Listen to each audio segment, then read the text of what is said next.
मुरली अमृत की धारा है धारा, जो देती दुखों से किनारा। मुरली अमृत की धारा है धारा, जो देती दुखों से किनारा। भूले जीवन में हो जाए शिव बाबा मुरली में समझाए। भूले जीवन में हो जाए शिव बाबा मुरली में समझाए। ओम शांति। आज की तारीख है 25 मार्च 2022 की साकार मुरली। बाबा के महावाक्य, मीठे बच्चे, बाप ही तुम्हारा बाप, टीचर और गुरु है। उनका जीते जी बनकर माला में पिरो जाना है। प्रश्न, तुम बच्चे किस निश्चय के आधार से पक्के ब्राह्मण बनते हो? उत्तर, तुम्हें पहला निश्चय हुआ कि इन आँखों से देह सहित जो कुछ दिखाई देता है यह सब पुराना है। यह दुनिया बहुत छी है। यह हमारे रहने लायक नहीं है। हमको बाप से नई दुनिया का बरसा मिलता है। इस निश्चय के आधार से तुम जीते जी इस पुरानी दुनिया और पुराने शरीर से मरकर बाप का बनते हो। तुम्हें निश्चय है कि बाप द्वारा ही विश्व की बादशाही मिलती है। गीत, मरना तेरी गली में। मरना तेरी गली में, जीना तेरी गली में। मरना तेरी गली में, जीना तेरी गली में। मरना तेरी गली मिट जाएगी हमारी दुनिया तेरी गली में। दुनिया तेरी गली में। मरना तेरी गली में। ओम शांति। यह बच्चे गीत गाते हैं। जो पत्थर बुद्धि थे वह अब गीत गाते हैं। पारस बुद्धि बनने के लिए एक गीत भी है कि पत्थरों ने गीत गाया। वह पत्थर तो गीत नहीं गाते, परंतु पत्थर बुद्धि मनुष्य गाते हैं। अब तुमको ईश्वरीय बुद्धि मिली है। ईश्वर ने अपने बच्चों को बुद्धि दी है। जब हम ईश्वर के बने हैं तो देह सहित हम सारी दुनिया को भूल जाते हैं, क्योंकि यह रहने लायक दुनिया नहीं है।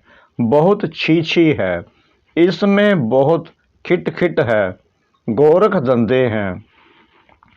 कोई सुख नहीं है। इसलिए हम आपके गले में पिरो जाते हैं। अपने को आत्मा निश्चय कर हम आपके ही बन जाते हैं तो पुरानी दुनिया, पुराने शरीर से दिल हट जाती है, क्योंकि जानते हैं आपसे हमको नई दुनिया का बरसा मिलता है। जब तक यह निश्चय नहीं तो वह ब्राह्मण बन ना सके। जीते जी बाप का बनना है। निराकार बाप को ही कहा जाता है। बाबा, आप हमारे बाप भी हो, शिक्षक भी हो, सतगुरु भी हो। आप हमें प्रत्यक्ष फल देने वाले भी हो। बाप के रूप में विश्व की बादशाही का बरसा देने वाले हो।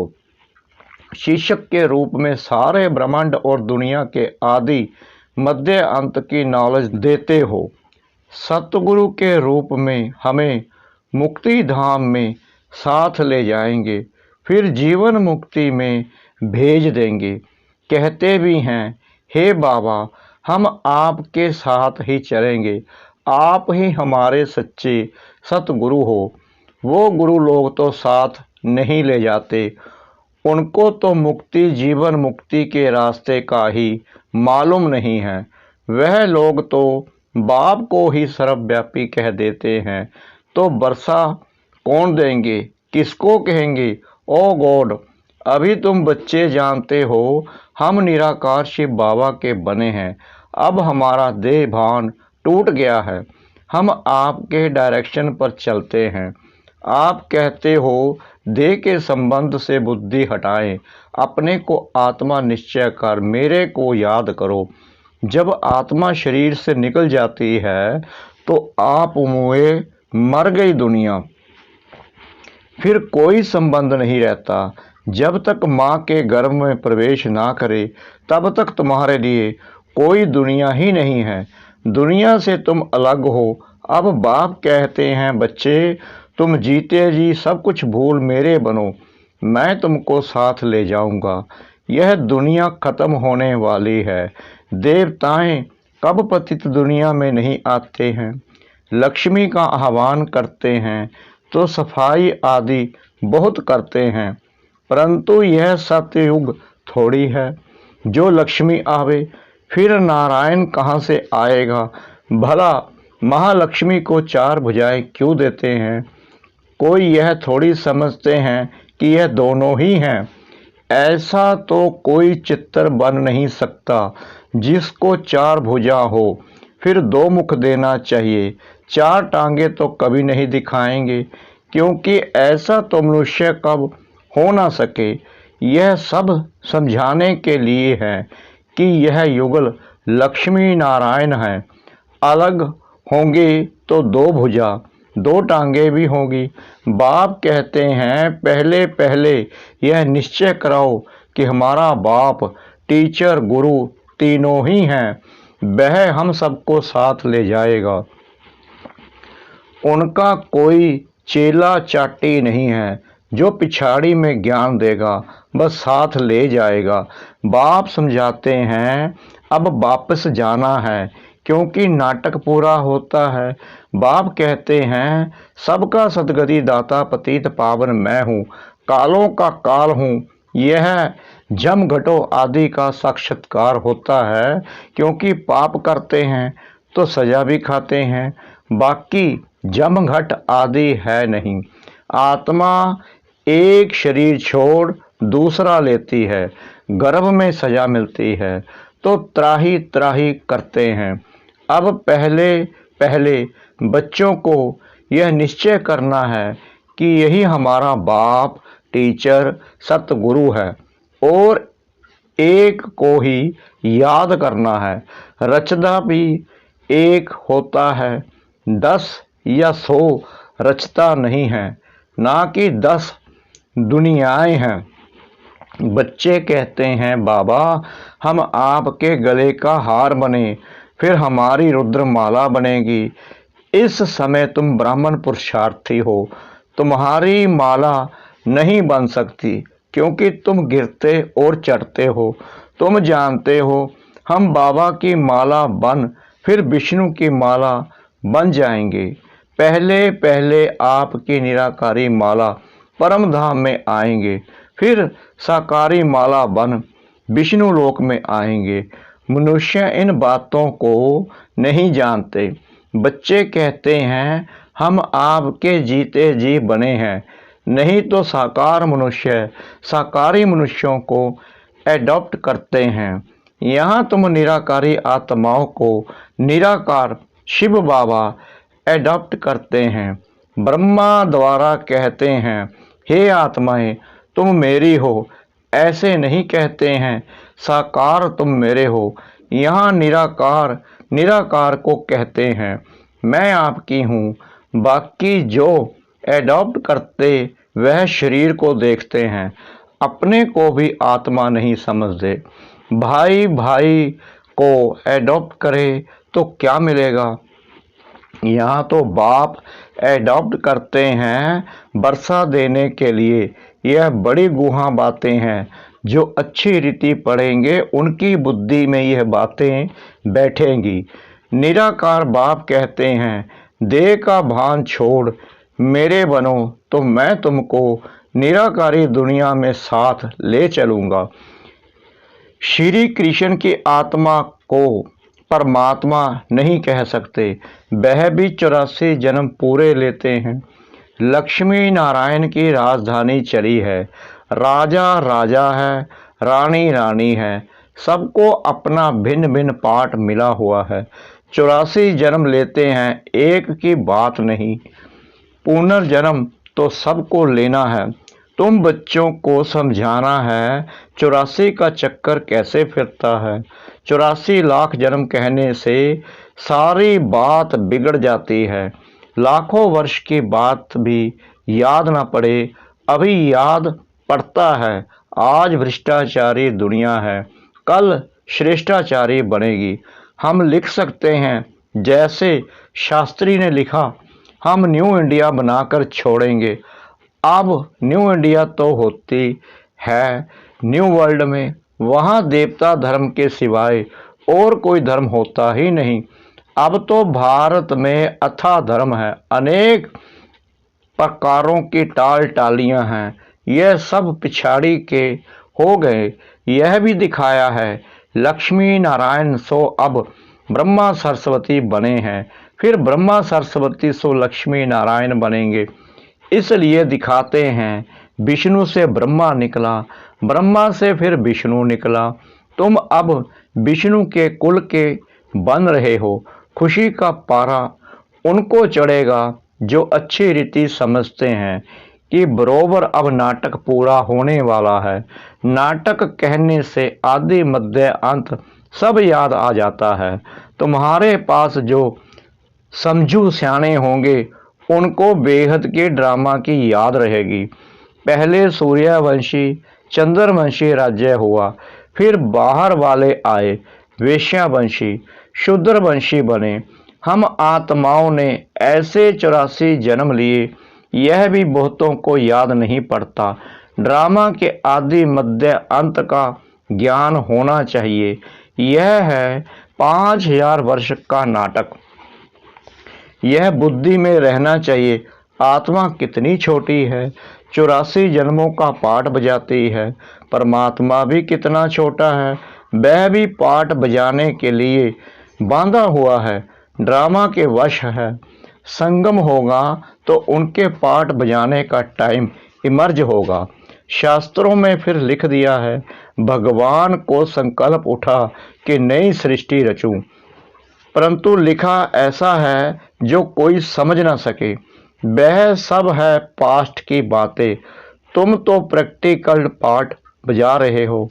तुम जानते हो हमारा बाप टीचर गुरु तीनों ही हैं, लेकिन बाप को कभी ऐसे नहीं कहेंगे, गुरु को तो गुरु ही कहेंगे। यहाँ तो तीनों ही एक हैं, यह समझने की बातें हैं। नॉलेजफुल गॉड फादर को ही कहते हैं, उसमें सारे झाड़ की नॉलेज है, क्योंकि चैतन्य है, आ कर के सारी नॉलेज देते हैं। अब तुम बच्चे जानते हो कि हम इस देह को भी छोड़ बाबा के साथ चले जाएंगे। जब तुम कर्मातीत बन जाएंगे तब तुम्हारे में कोई भूत नहीं रहेगा। देह अभिमान का पहला नंबर भूत है। इन सब भूतों का बड़ा है रावण। भारत में ही रावण को जलाते हैं, परंतु रावण क्या चीज है कोई जानते ही नहीं। यह दशहरा रक्षाबंधन दीपमाला कब से मनाते आए हैं, कुछ भी पता नहीं। आखिरीन यह रावण मरना है या ऐसे ही चलता रहेगा, कुछ पता नहीं पड़ता। रावण को जलाते हो फिर जी उठता है, क्योंकि उनका राज्य है। सतयुग में रावण होता ही नहीं, वहाँ योग बल से बच्चे होते हैं। जबकि योग बल से तुम विश्व के मालिक बनते हो, तो क्या योग से बच्चे पैदा नहीं हो सकते? वहाँ रावण ही नहीं, भोग का भी नाम नहीं। इसलिए श्री कृष्ण को योगेश्वर कहते हैं।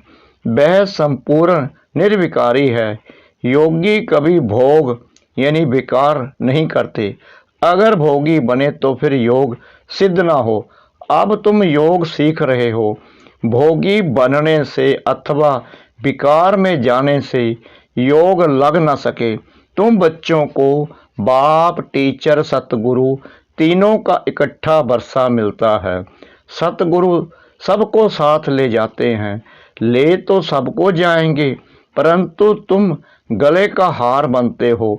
साजन सब सजनियों को ले जाएंगे। पहले साजन चलेगा, फिर सूर्यवंशी, चंद्रवंशी, फिर उनका सारा जो घराना है। इस्लामियों की बारात अथवा घराना, बौद्धियों का घराना, सभी आत्माओं को अपने अपने सेक्शन में जाकर बैठ जाना है। आत्मा सटार है, यह बड़ी समझने की बातें हैं। तकदीरवान ही धारण कर औरों को भी समझाएंगे। वह फिर महिमा भी लिखते हैं, फलाने ने हमको समझाया तो हमारे कपाट खुल गए, इसने हमको ये दान दे दिया। फिर उनसे ही प्रीत हो जाती है, उनको ही याद करते रहते हैं, फिर उनसे ही छुड़ाया जाता है। दलाल को थोड़ी याद किया जाता है, दलाल ने तो दलाली की खलास। फिर साजन को सजनी याद करती है। ब्रह्मा भी हो गया दलाल, याद उस शिव बाबा को ही करना है। यह दलाल भी उनको ही याद करते हैं। इनकी महिमा नहीं, यह तो पतित है। पहले इनमें प्रवेश कर इनको पावन बनाया। एक है पतित, एक है पावन। सूक्ष्म वतन में ब्रह्मा है पावन, उनकी भी शक्ल दिखानी चाहिए। समझानी तो बार बार दी जाती है, परंतु जबकि आकर बाप का बने, बाबा हम आपके हो गए, आप हमारे बाप, टीचर, सतगुरु हो। बाप कहेंगे मैं भी तुमको स्वीकार करता हूँ, परंतु याद रखना मेरी इज्जत नहीं गंवाना, मेरा बनकर फिर बेकार में नहीं जाना। वास्तव में इस समय सब नरकवासी हैं, याद करते हैं स्वर्ग को, कहते हैं फलाना स्वर्गवासी हुआ। अरे स्वर्ग है कहाँ? अगर स्वर्ग गया तो फिर यहाँ बुलाकर खाना आदि क्यों खिलाते हो? पतित दुनिया में पतित ब्राह्मणों को ही खिलाते हैं, पावन तो कोई है नहीं। परंतु इस छोटी बात को भी कोई समझ नहीं सकते। अच्छा, मीठे मीठे सिकला दे बच्चों प्रति मात पिता बाप दादा का याद प्यार और गुड मॉर्निंग। रूहानी बाप की रूहानी बच्चों को नमस्ते। हम रूहानी बच्चों की रूहानी बाप दादा को श्रद्धा भरी प्रेम भरी नमस्ते। शुक्रिया बाबा, शुक्रिया बाबा, शुक्रिया बाबा, इस मीठी मीठी मीठी मुरली के लिए। धारणा के लिए मुख्य सार। नंबर 1, ज्ञान देने वाले दलाल से प्रीत ना रख, एक शिव बाबा को ही याद करना है, वहीं ये दान देने वाला है। नंबर 2, इस बेहद नाटक को बुद्धि में रख, अपार खुशी में रहना है। देह का भान छोड़ अशरीरी बनने का अभ्यास करना है। वरदान, अपने भरपूर स्टॉक द्वारा खुशियों का खजाना बांटने वाले हीरो हीरोइन पाठधारी भव।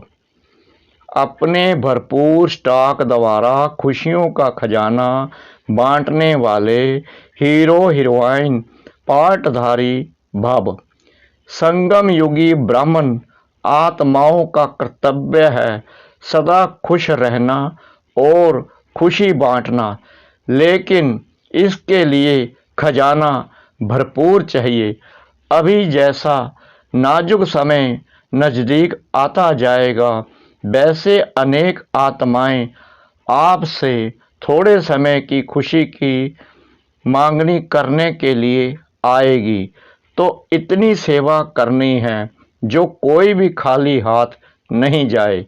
इसके लिए चेहरे पर सदा खुशी के चिन्ह हो, कभी मूड ऑफ वाला, माया से हार खाने वाला, दिल शिकस्त वाला चेहरा ना हो। सदा खुश रहो और खुशी बांटते चलो, तब कहेंगे हीरो हीरोइन पाटधारी। स्लोगन: एक दो की राय को रिगाड़ देना ही संगठन को एकता के सूत्र में बांधना है। एक दो की राय को रिगाड़ देना ही संगठन को एकता के सूत्र में बांधना है। ओम शांति।